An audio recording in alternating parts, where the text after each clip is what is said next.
কে আসহাবুল উখদুদ?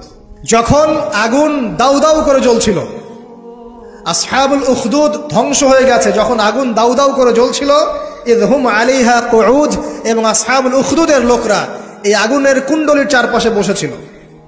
মনে করেন এখানে বিশাল একটা আগুন জ্বালিয়ে রাখা হয়েছে, এখানে দাউ দাউ করে আগুন জ্বলছে, আর কিছু মানুষ তার চারপাশে বড় বড় কুরসিতে চেয়ারে হেলান দিয়ে বসে মজা উপভোগ করছে। এই হলো আসহাবুল উখদুদ। এদেরকে আল্লাহ পাক বলছেন এরা ধ্বংস হোক। কুতিলা আসহাবুল উখদুদ ওয়া হুম আলা মা ইয়াফআলুনা বিল মুমিনিনা শুহুদ। তারা বসে বসে কি করছিল? তারা বসে বসে দেখছিল যে মুমিন মুসলিমদের সাথে কি নির্যাতন করা হচ্ছে। মুমিন মুসলিমদের সাথে ওই আগুনের মধ্যে যা নির্যাতন করা হচ্ছিল, ওরা চারপাশে বসে বসে এটা অবলোকন করছিল, হাসছিল, মজা নিচ্ছিল। এই আসহাবুল উখদুদরা ধ্বংস হোক।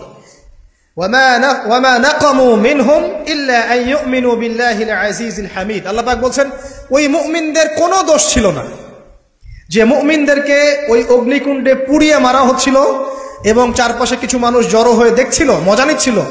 আসহাবুল উখদুদ ওই মুমিনদের কোনো দোষ ছিল না, শুধু একটা অপরাধ তাদের দৃষ্টিতে। কি সেটা? যে এই মুমিনরা এক আল্লাহর প্রতি ঈমান এনেছিল। এই মুমিন হওয়া ছাড়া তাদের কোনো দোষ ছিল না। কথা বুঝতে পারছেন? এবার চলে আসেন এখানে কিভাবে আসলাম। বহুদিন আগের কথা, কত বছর আমরা জানি না।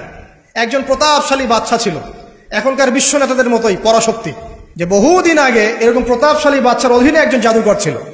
এই জাদুকরের যখন বয়সটা বুড়ো হয়ে গেল, তখন সে তার ওই বাদশাকে বলছে যে আমার তো বয়স শেষ, আমার এই বিশাল জ্ঞানগুলো কি করব? আমাকে একজন বালক এনে দিন, যেই বালককে আমি এসব জাদুবিদ্যা শিখিয়ে দিব। যেরকম ছোট বাচ্চাদের মধ্যে একজন। তো এরকম একটা ফুটফুটে সুন্দর বাচ্চাকে খুঁজে বের করা হলো, যে বাচ্চাটা বিচক্ষণ। একে নিয়ে আসা হলো জাদুকরের কাছে। এবার জাদুকর তাকে জ্ঞান শিখায়, জাদু শিখায়। জাদু শিখাতে শিখাতে শিখাতে শিখাতে সে একটু পরিণত হচ্ছে, মানে কৈশোরে পদার্পণ করল। এখন সে যখন জাদু শিখতে আসে, আসার পথে রাস্তায় দেখে একজন পাদ্রী আছে। পাদ্রী মানে কি? পাদ্রী মানে দরবেশ, মানে যে আল্লাহ বিশ্বাস করে, হয়তো আগেকার আসমানি কিতাবে সে বিশ্বাস করত।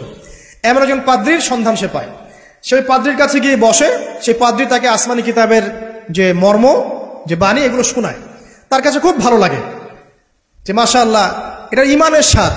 যখন কোরআন শুনি আমাদের ভালো লাগে না, আসমানি কিতাব যখন শুনে তার কাছে ভালো লাগে। সে বলে যে আমি এটা শিখতে চাই। তখন এই পাদ্রী তাকে বলে, তুমি তো জাদু শিখতে যাও এই বাদশার দরবেশের কাছে, বাদশার জাদুকরের কাছে, যদি ওরা জানতে পারে তাহলে তো সমস্যা। তাহলে উপায় কি? যখন তুমি ওখানে যাবে, যখন দেরি হয়ে যাবে, তখন বলবে বাসার থেকে বের হতে দেরি হয়েছে, বাসার থেকে বের হতে দেরি হয়েছে। আর আমার এখানে বসে যখন বাসায় যাবে